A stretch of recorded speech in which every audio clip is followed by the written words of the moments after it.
যখন কোন প্রভাবশালী লোক অপরাধ করত, কোন নেতার আপনজন, কোন মন্ত্রীর আত্মীয় স্বজন, কোন সরকারি দলের লোকজন, কোন টাকা পয়সাওয়ালা, কোন বড় লোক, কোন প্রভাবশালী ব্যক্তি, কোন সম্ভ্রান্ত ব্যক্তি যখন অপরাধ করত, তখন সেই সম্ভ্রান্ত ব্যক্তির উপর তারা আইনের শাসন প্রয়োগ না করে তারা বিষয়টাকে চেপে যেত, তার উপর আইন প্রয়োগ না করে, শাস্তি বিধান বাস্তবায়ন না করে তাদেরকে ছেড়ে দেওয়া হতো। ওয়াইজা সারাকা ফীহিমুদ দাঈফ, আর একই অপরাধ যখন দুর্বল মানুষ করত, খেটে খাওয়া মানুষ, মেহনতি মানুষ, রিকশাওয়ালা, শ্রমিক, ঠেলাগাড়ি চালক, নৌকার মাঝি, মজদুর, পথের টোকাই, এই শ্রেণীর দুর্বল মানুষ যখন অপরাধ করত, যেই অপরাধ করে মন্ত্রীর দুলাভাই খারাপ পেয়েছে, যেই অপরাধ করার পরে এমপির শালার শাস্তি হয় নাই, যেই অপরাধ করার পরে শিল্পপতির বিচার হয় নাই, যেই অপরাধ করার কারণে রাজনৈতিক নেতার কোনো বিচার হয় নাই, একই অপরাধ দুর্বল, গরিব, অসহায় মানুষ করার পরে তার উপর আইনের শাসন 100 ভাগের জায়গায় 200 ভাগ বাস্তবায়ন করা হয়। আল্লাহ নবী বলেছেন, পৃথিবীতে ইসলাম এসেছে শুধুমাত্র ইবাদত, নামাজ, রোজা, হজ, যাকাতের বিধান বাস্তবায়নের জন্য নয়।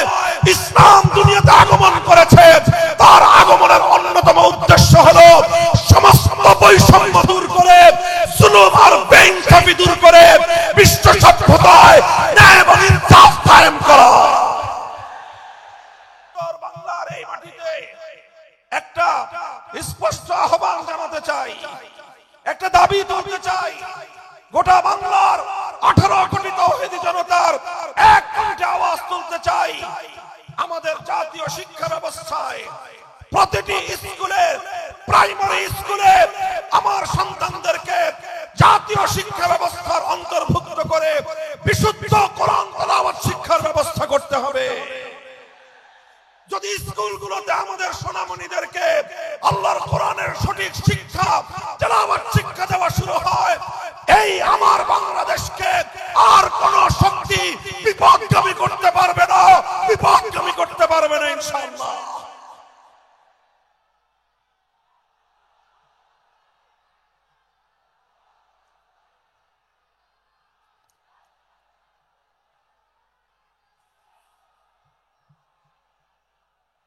এদেশের মুসলমানদের ট্যাক্সের পয়সা দিয়ে, রাষ্ট্রীয় অর্থে আমাদের সন্তানদের শিক্ষা ব্যবস্থা পরিচালিত হয়।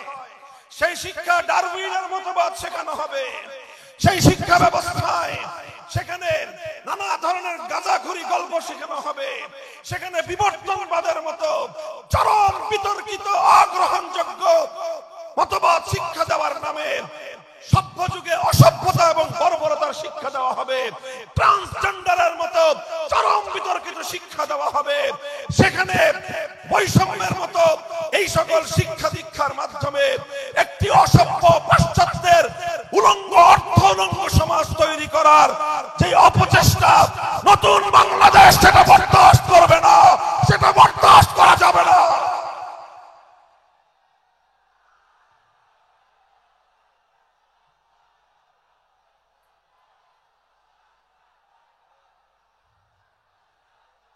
এই জন্য আমরা যে কথা বলছি, কোরআনকে ঘরে ঘরে পৌঁছাতে হবে।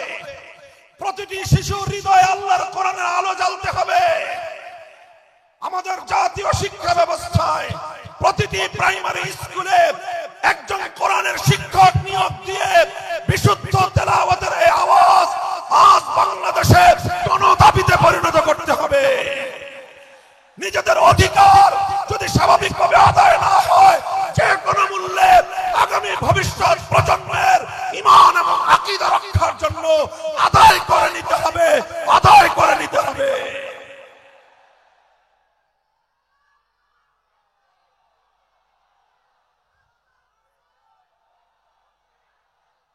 মুহতারাম হাজিরিন, এখানে বিভিন্ন শ্রেণী পেশার মানুষ রয়েছেন।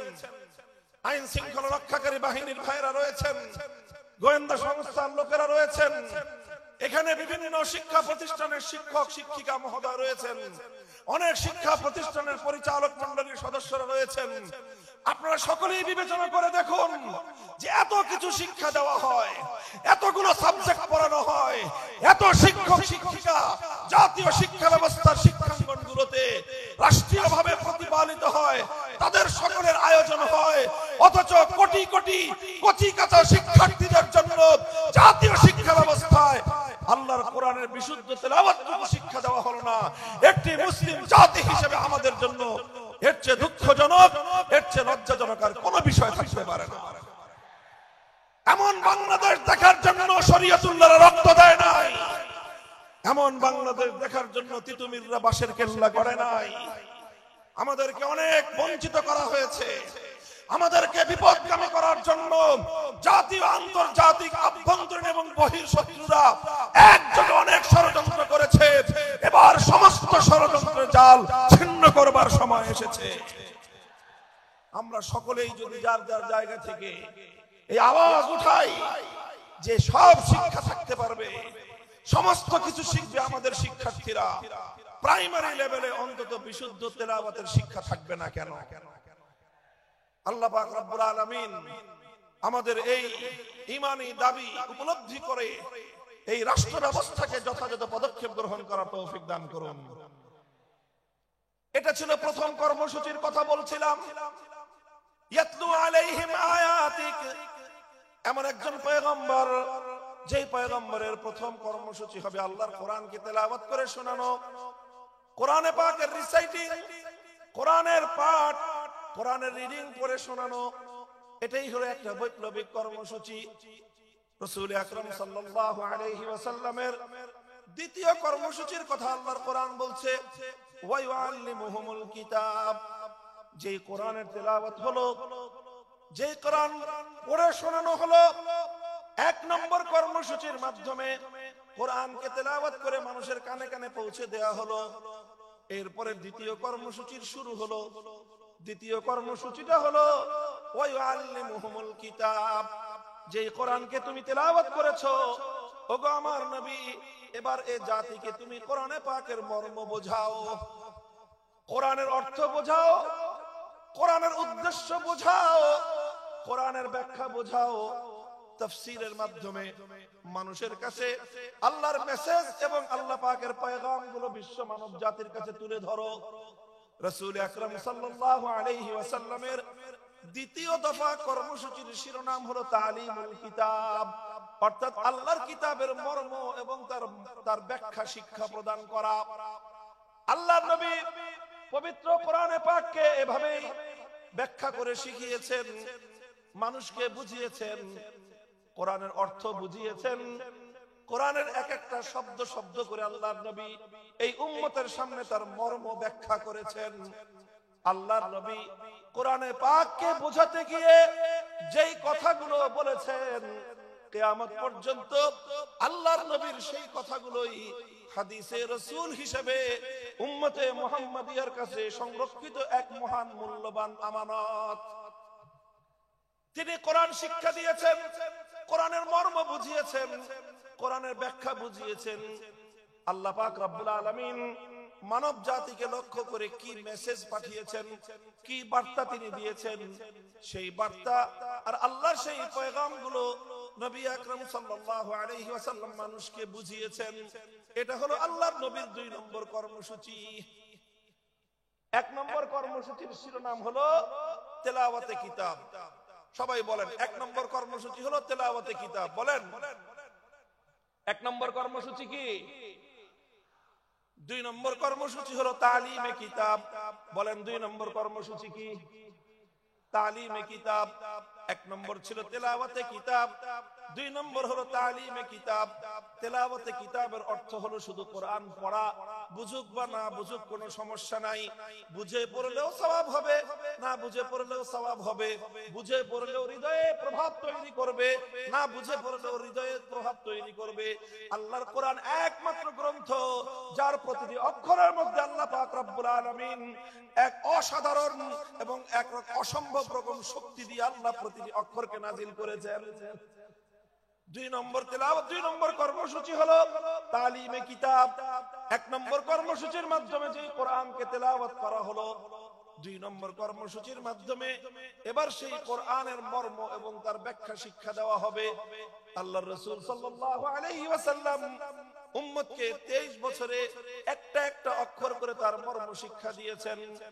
সাহাবায়ে কেরাম আল্লাহর নবীর কাছ থেকে কোরআনের মর্মগুলো শিখেছেন শুধুমাত্র আরবি ভাষার মাধ্যমে। আরবের সাহাবীরা আল্লাহর কোরআনকে যথাযথ বুঝতে পারেন নাই, আরবি ভাষার মাধ্যমে অনেক জায়গায় তারা উল্টো বুঝেছেন। আল্লাহর উদ্দেশ্য তারা উদ্ধার করতে পারেননি, আল্লাহর মর্ম তারা উপলব্ধি করতে পারেননি, বরং আল্লাহর কোরআনের অর্থ বুঝতে গিয়ে সাহাবায়ে কেরামকে, আরবের মানুষকে প্রতিটি পদে পদে আল্লাহর পয়গম্বর মুহাম্মদুর রাসূলুল্লাহ সাল্লাল্লাহু আলাইহি ওয়াসাল্লামের দ্বারস্থ হতে হয়েছে। আর আল্লাহর নবী প্রতিটি আয়াতকে উম্মতের সামনে এভাবে ব্যাখ্যা করে করে বুঝিয়ে দিয়েছেন। বুঝা গেল কথা? আপনারা রিপ্লাই দিয়ে কথা বুঝতে পারলেন? তাহলে কোরআনে পাকের রাসূলুল্লাহ সাল্লাল্লাহু আলাইহি ওয়াসাল্লামের এক নম্বর কর্মসূচি ছিল তেলাওয়াতে কিতাব। দুই নম্বর কর্মসূচি কি ছিল? তালিমে কিতাব। কি ছিল? তালিমে কিতাব। এটা ছিল দুই নম্বর কর্মসূচি। তালিমে কিতাবের অর্থ হলো আল্লাহ যা কিছু বলেছেন তার মর্ম, তার উদ্দেশ্য, তার ব্যাখ্যা, এটাকে এক্সপ্লেইন করে, এটাকে বিস্তারিত বিবরণের মাধ্যমে মানুষকে বুঝিয়ে দেওয়া, উম্মতকে বুঝিয়ে দেয়া, আল্লাহর বান্দাদেরকে বুঝিয়ে দেয়া। আল্লাহ এজন্যই বলেছেন وأنزلنا إليك الذكرى لتبين للناس ما نزل إليهم ولعلهم يتفكرون। ওগো আমার নবী, আমি আমার এই মহাগ্রন্থ কোরআনে পাক আপনার কাছে নাযিল করেছি। পাহাড়ের উপর আমি অবতীর্ণ করি নাই, আসমানের উপর আমি অবতীর্ণ করি নাই, বাইতুল্লাহর উপর আমি অবতীর্ণ করি নাই, অন্য কোন কিছুর উপর আমি আমার এই কোরআনকে অবতীর্ণ করি নাই। আমার এই কোরআন আমি আপনার নিকট এজন্যই নাযিল করেছি কারণ আপনার ব্যাখ্যা ছাড়া এই উম্মত এবং এই বিশ্ববাসী আল্লাহর কালামকে পরিপূর্ণভাবে এর অর্থ কোনদিন এর অর্থ বুঝতে পারবে না, এর মর্ম উদ্ঘাটন করতে পারবে না।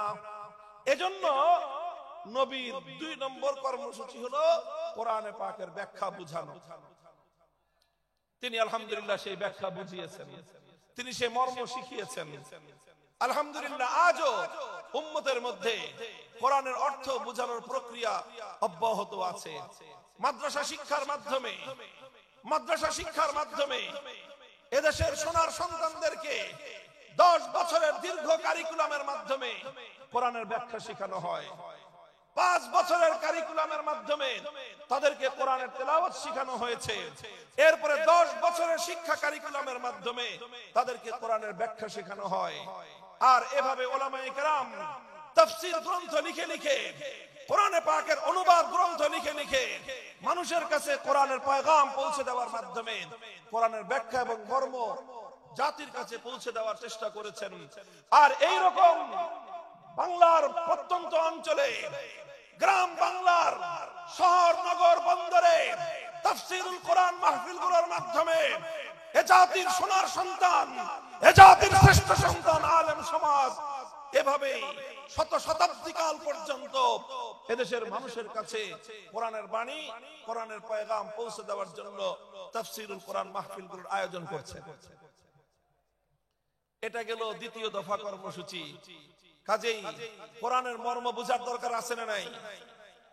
এটা বড় আশ্চর্যজনক বিষয়, বড় দুঃখজনক, মর্মান্তিক একটা বিষয় আছে। বহু মানুষ, বহু ভাই বোন আমাদের মাঝে এমন খুঁজে পাওয়া যাবে, অনেক কিছু তারা পড়াশোনা করেছেন জীবনে, অনেক পড়াশোনা করেছেন, রাজনীতি নিয়ে পড়াশোনা করেছেন, অর্থনীতি নিয়ে পড়াশোনা করেছেন, সাহিত্য নিয়ে পড়াশোনা করেছেন, দর্শন নিয়ে পড়াশোনা করেছেন, নভেল নাটক পড়ার তো কোনো ইয়ত্তা নাই। কত ধরনের পড়াশোনা, একাডেমিক পড়াশোনা, একাডেমির বাইরে বিভিন্ন পাঠ্যপুস্তকের বাইরে কত কিছুর পড়াশোনা অনেক মানুষ আমরা করি। কিন্তু বহু মানুষ, আল্লাহর অনেক এমন বান্দা, আল্লাহর নবীর এমন অনেক উম্মত রয়ে গিয়েছে, জীবনের 60, 70, 80 বছর বয়সে অন্তত একবারের জন্য হলো আল্লাহর কোরআনের সূরাতুল ফাতিহার আলহামদুলিল্লাহ থেকে সূরাতুন নাসের মিনাল জিন্নাতি ওয়ান নাস পর্যন্ত পূর্ণ কোরআনে পাকের ব্যাখ্যা তো দূরের কথা, অনুবাদটুকু একবার কেউ পড়ে দেখে নাই। এমন মানুষ সমাজে আছে না নাই? বলেন আছে না নাই? আমি মনে করি যারা এই কাজটুকু আমরা করি নাই, তারা আমরা আল্লাহর পক্ষ থেকে আমাদের প্রতি নাজিলকৃত আল্লাহর সর্বশ্রেষ্ঠ নিয়ামত আল্লাহর কোরআন কিতাবুল্লাহর সঙ্গে আমরা বিশ্বাসঘাতকতা করেছি, চরম দায়িত্বহীনতার পরিচয় দিয়েছি। শপথ নিন, যারা অন্তত এই কাজটা করেননি, জীবনের অবশিষ্ট সময়ে হলেও ধাপে ধাপে প্রতিদিন 1 পৃষ্ঠা 2 পৃষ্ঠা 1 রুকু 2 রুকু করে 1 সূরা 2 সূরা করে অল্প অল্প করে হলেও পূর্ণ কোরআনে পাকের ব্যাখ্যা না পড়তে পারেন, অন্তত গ্রহণযোগ্য নির্ভরযোগ্য কোন ব্যক্তি আলেমের লিখিত কোরআনের অনুবাদ অন্তত একবার পড়বো। আমরা পড়বো তো সবাই ইনশাআল্লাহ? কারা কারা পড়বেন বলেন তো? আল্লাহ পাক কবুল করেন।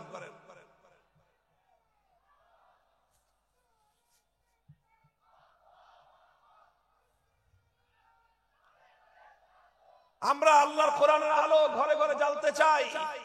ঘরে ঘরে জ্বালার আগে অন্তত প্রথম আমাদের হৃদয়ে গহীনে আল্লাহর কোরআনের আলো জ্বালতে হবে। প্রতিটি মুসলমান কোরআনের তেলাওয়াত শেখার চেষ্টা করতে হবে। দ্বিতীয়ত, কোরআনের মর্ম বোঝার জন্য তালিমে কিতাবের কর্মসূচির আওতায় আমাদের আসতে হবে। আল্লাহর নবীর প্রথম কর্মসূচি তেলাওয়াতে কিতাবের আওতায় এসে কোরআনে পাকের তেলাওয়াত শিখতে হবে। কোরআনে পাকের দ্বিতীয় কর্মসূচি, রাসূলুল্লাহর দ্বিতীয় কর্মসূচি তালিমে কিতাবের আওতায় এসে অন্তত জীবনে একবার হলো পবিত্র কোরআনে পাকের অনুবাদ ফার্স্ট টু লাস্ট, আগাগোড়া একবার অন্তত আপনি অধ্যয়ন করুন। আমি আত্মবিশ্বাসের সঙ্গে বলতে পারি, একজন মানুষ যদি মনোযোগ সহকারে পূর্ণ কোরআনে পাক একবার অনুবাদ পাঠ করে, কোরআন তার হৃদয়ের গহীনে এমন প্রভাব তৈরি করতে পারবে, পৃথিবীতে আর কোনো কিছু তার হৃদয়ে এত গহীন প্রভাব তৈরি করতে পারবে না ইনশাআল্লাহ। এটা গেল দ্বিতীয় দফা কর্মসূচি। 3 নম্বর কর্মসূচি হলো আল্লাহর পয়গম্বরের ওয়া ইউআল্লিমুহুমুল কিতাবা ওয়াল হিকমাহ, তালিমে হিকমত। 3 নম্বর কর্মসূচি হলো তালিমে হিকমত। কি বললাম বলেন তো? তালিমে হিকমত বলেন সবাই, তালিমে হিকমত। 1 নম্বর কর্মসূচি ছিল তিলাওয়াতে কিতাব, 2 নম্বর কর্মসূচি ছিল তালিমে কিতাব। আল্লাহর নবীর 3 নম্বর কর্মসূচি হলো তালিমে হিকমত। 3 নম্বর কর্মসূচি কি? জোরে বলেন। তালিমে হিকমত। তালিমে হিকমত কি জিনিস? তাফসীরে মারিফুল কোরআনে পাকের তাফসীরে মারিফুল কোরআনের মধ্যে আল্লামা মুফতি শফি রহমাতুল্লাহি আলাইহি, পাক ভারত উপমহাদেশের মুফতি আজম, তিনি সহ অনেক মুফাসসিরিনে কেরামগণ তালিমে হিকমতের যে অগ্রগণ্য ব্যাখ্যা লিখেছেন, সেটা হলো এই তালিমে হিকমত মানে হলো যে প্রথমে কোরআনে পাকের তেলাওয়াত করা হলো, এটা ছিল 1 নম্বর কাজ। তারপরে কোরআনে পাকের মর্ম এবং তার অর্থ এবং তার ব্যাখ্যা শিক্ষা দেওয়া হলো, এটা ছিল তালিমে কিতাব। এটা ছিল 2 নম্বর কর্মসূচি।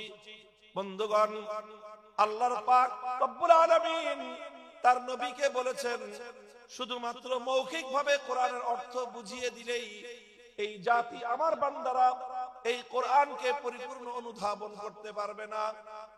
শুধুমাত্র ব্যাখ্যা শোনায়ে দিলে, শুধুমাত্র অর্থ শোনায়ে দিলে, অথবা শুধুমাত্র ব্যাখ্যা পড়ায়ে দিলে, শুধু পড়ানো আর শোনানোর দ্বারাই আল্লাহর কোরআনকে এই জাতি পরিপূর্ণভাবে অনুধাবন করতে পারবে না।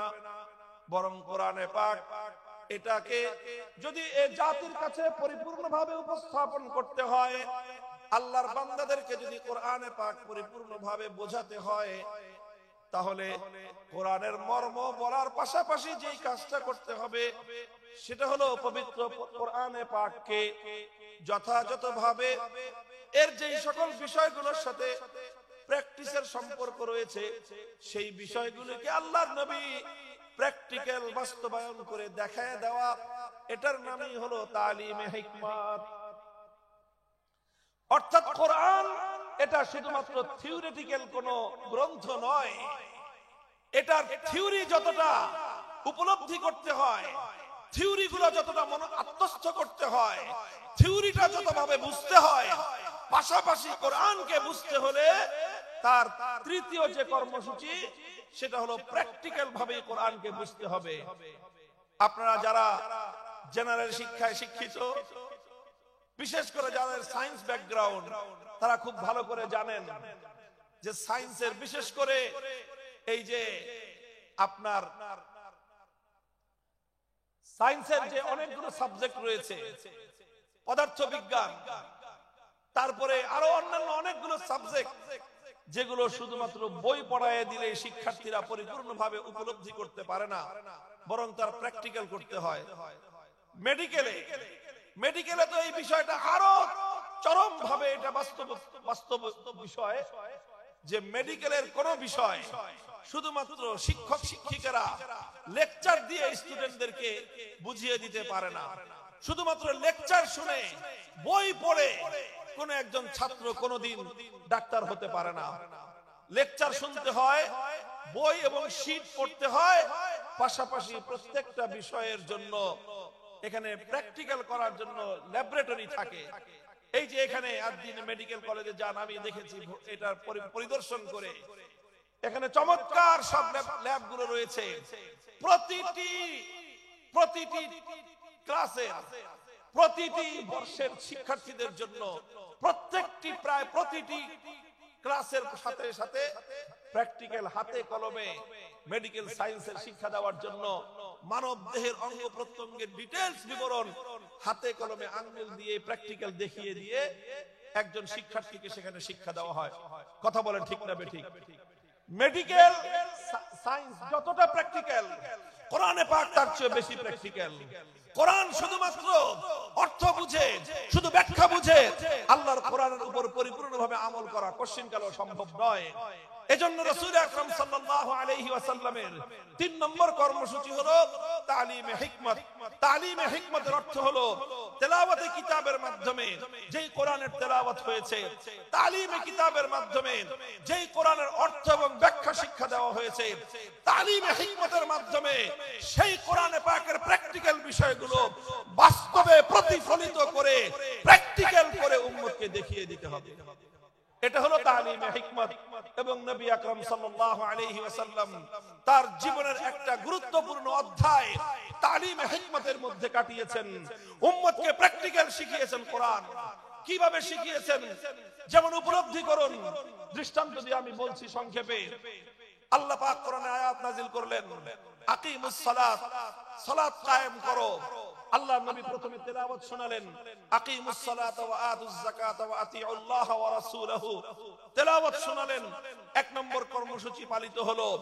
তারপরে সালাতের মর্ম ব্যাখ্যা করে বোঝালেন যে সালাতের অর্থ কি।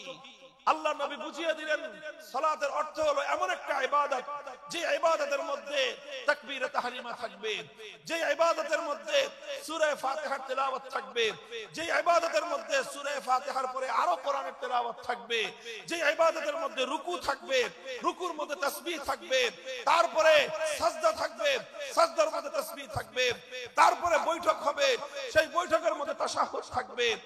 এইভাবে সালামের মাধ্যমে যে ইবাদতটা সমাপ্ত হবে, সালাতের দ্বারা সেই ইবাদত উদ্দেশ্য, সেই সালাতকে কায়েম করতে বলেছেন। কিয়ামের ইকামতের কি অর্থ আল্লাহর নবী তার সবকিছু ব্যাখ্যা করে বুঝিয়ে দিয়েছেন। এখানেই নবীজির দায়িত্ব শেষ হয়নি, বরং সালাত কিভাবে আদায় করতে হবে রাসূল আকরাম সাল্লাল্লাহু আলাইহি ওয়াসাল্লাম প্র্যাকটিক্যাল ভাবে সেটা উম্মতকে শিক্ষা দিয়েছেন। মদিনার মসজিদ নববীর মধ্যে তিনি মিম্বার স্থাপন করে সেই মিম্বারের উপর দাঁড়িয়ে রাসূলুল্লাহ সাল্লাল্লাহু আলাইহি ওয়াসাল্লাম 2 রাকাত নামাজ আদায় করেছেন। সকলে দর্শক, আল্লাহর নবী সালাত আদায়কারী, সকল সাহাবী দর্শক। এরপরে আল্লাহর নবী সকলকে লক্ষ্য করে বললেন, সাল্লু কামা রাআইতুমুনি উসাল্লি, তোমরা আমাকে যেভাবে নামাজ পড়তে দেখলে ঠিক সেভাবেই তোমরা নামাজ পড়বে। পড়বে, শুধু আমার কথা শুনে নামাজ পড়বে না, আমার হাদিস পড়ে শুধু নামাজ পড়বে না, বরং আমার নামাজ দেখে দেখে তোমরা নামাজ শিখবে। প্র্যাকটিক্যালি নামাজ শিক্ষা দিয়েছেন।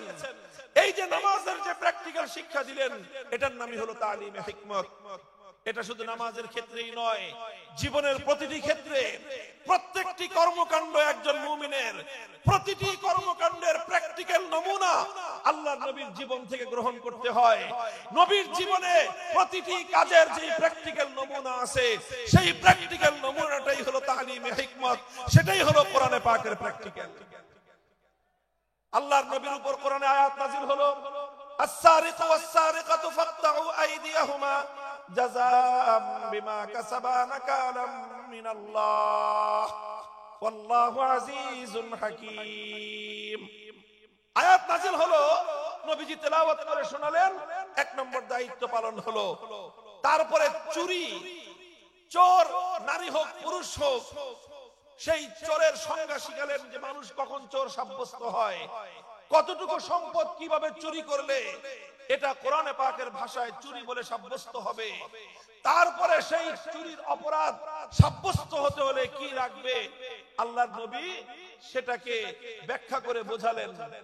ব্যাখ্যা করে শুধু মৌখিকভাবে বুঝিয়ে দিয়েই আল্লাহর নবীর দায়িত্ব ক্ষান্ত হয়নি, বরং যখন জমিনের মধ্যে চুরির অপরাধ যখন সংগঠিত হয়েছে, সেই অপরাধ সংগঠিত হওয়ার পর আল্লাহর কিতাবের ব্যাখ্যা অনুযায়ী, আল্লাহর কোরআনের নির্দেশ অনুযায়ী তিনি প্র্যাকটিক্যাল ভাবে চুরির শাস্তি প্রয়োগ করে দুনিয়াবাসীকে দেখিয়ে দিয়েছেন যে এই আয়াতের প্র্যাকটিক্যাল কিভাবে করতে হয়।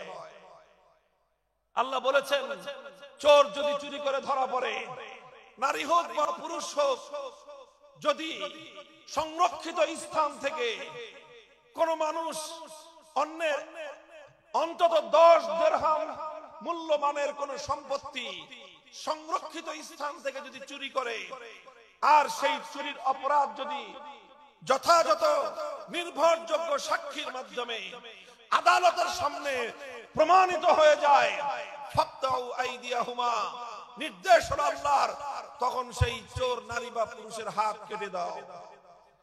আল্লাহর নবী শুধুমাত্র কোরআনের এই আয়াতের তেলাওয়াত করে দায়িত্ব ক্ষান্ত করেননি, শুধু এই আয়াতের মর্ম বুঝিয়ে দায়িত্ব ক্ষান্ত করেননি, বরং যখন এই অপরাধ সংগঠিত হয়েছে, আল্লাহর নবী দ্বিধাহীন চিত্তে তিনি এই আয়াত প্রয়োগ করে দুনিয়াবাসীকে দেখিয়ে দিয়েছেন কিভাবে আল্লাহর আইন আল্লাহর জমিনে বাস্তবায়ন করতে হয়।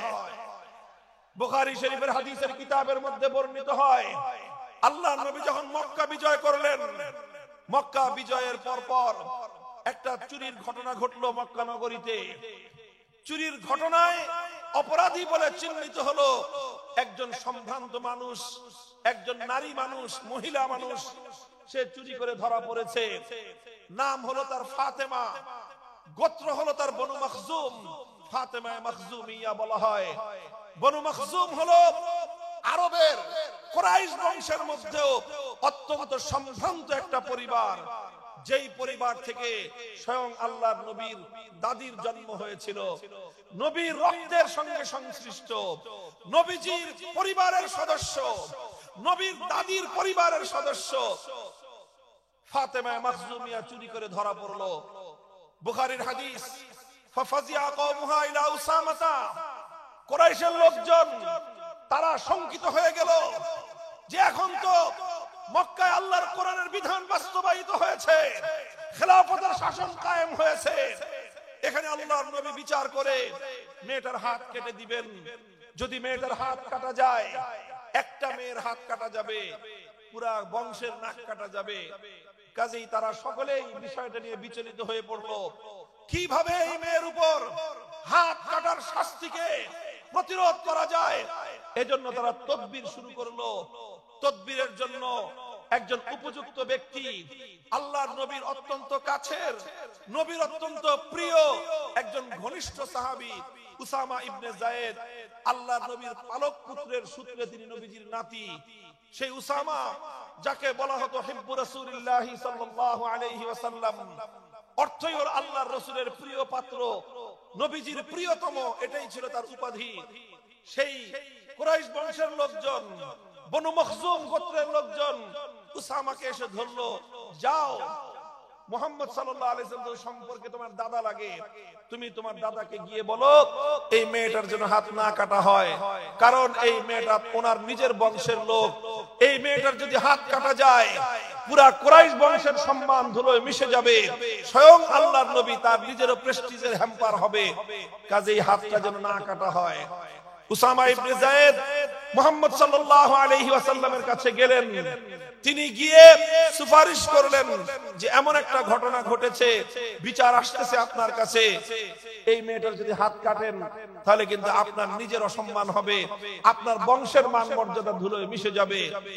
বুখারীর হাদিস, আল্লাহর কসম খেয়ে বলতেছি, আল্লাহর নবীর সম্মুখে উসামা ইবনে যায়েদ এই তদবির এবং এই সুপারিশ করতে দেরি আল্লাহর নবী গর্জন দিয়ে উঠলেন, উসামা আতাশফাউ ফি হাদ্দিন মিন হুদুদিল্লাহ, আল্লাহর কোরআনের বিধান আমি প্র্যাকটিক্যাল বাস্তবায়ন করব, তুমি তদবির নিয়ে এসে আমার সেই প্র্যাকটিক্যাল বাস্তবায়নের ক্ষেত্রে অন্তরায় হওয়ার চেষ্টা করো, খবরদার ভবিষ্যতে যেন তোমাকে আর এই ধরনের কর্মকাণ্ডে দ্বিতীয়বার না দেখা যায়।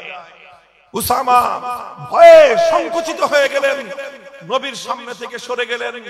আল্লাহর নবী বুঝতে পেলেন বিষয়টা শুধু উসামার একা নয়, সে একজন অল্প বয়স্ক যুবক মানুষ, বালক মানুষ, সে না বুঝে আমার কাছে বলেছে, তাকে যারা প্রেরণ করেছে গোটা এই মক্কার আমার গোষ্ঠী কুরাইশ বংশের লোকেরা, তাদের মধ্যে শতাব্দীকাল সহস্রাব্দীকাল ধরে যেই জাহিলিয়াত আর যেই কুসংস্কার গড়ে উঠেছে, সেই কুসংস্কারকে এই উসামার মাধ্যমে তারা বাস্তবায়ন করার চেষ্টা করেছিল। সুতরাং শুধু উসামাকে ধমক দিলেই চলবে না, গোটা মক্কাবাসীকে সংশোধন করতে হবে। ফালাম্মা কানাল আশিয়্যু, হাদিসের ভাষ্য, বিকাল বেলায় আল্লাহর নবী বাইতুল্লাহ শরীফের সামনে দাঁড়িয়ে, পবিত্র কাবার চত্বরে দাঁড়িয়ে জাতির উদ্দেশ্যে নবীজি ভাষণ দিলেন। মক্কা বিজয়ী মহাবীর আখেরি নবী বিশ্ব নবী মুহাম্মদুর রাসূলুল্লাহ সাল্লাল্লাহু আলাইহি ওয়াসাল্লাম, মক্কা রাষ্ট্রের রাষ্ট্রনায়ক, তিনি জাতির উদ্দেশ্যে ভাষণ দিচ্ছেন। পৃথিবীর অনেক নেতা, অনেক প্রধানমন্ত্রী, অনেক রাষ্ট্রনায়ক, অনেক বিশ্ব নেতা বিশ্ব মানব জাতির উদ্দেশ্যে ভাষণ দিয়েছে, আর আল্লাহর নবীও একজন লিডার হিসেবে, একটি জাতির কর্ণধার হিসেবে জাতির উদ্দেশ্যে তিনি ভাষণ দিচ্ছেন। কম্পেয়ার করা দরকার, নবীর ভাষণ থেকে বিশ্ব নেতাদের, জাতীয় নেতাদের শিক্ষা গ্রহণ করা উচিত। আল্লাহ নবী বললেন, লক্ষ্য করে শুনুন, বাইতুল্লাহকে সামনে রেখে পবিত্র কাবা শরীফের চত্বরে নবীজি লক্ষ্য করে বললেন, ইন্নামা হালাকা মান কানা ক্বাবলাকুম ইযা সারাকা ফীহিমুদ দাঈফ আকামু আলাইহিল হাদ ওয়া ইযা সারাকা ফীহিমুশ শরীফ তারাকুহু। হে আমার জাতি, শুনে রাখো, পৃথিবী থেকে অনেক সম্প্রদায়, অনেক জাতি, অনেক কওমকে আল্লাহ পাক রব্বুল আলামিন ধ্বংস করে দিয়েছেন।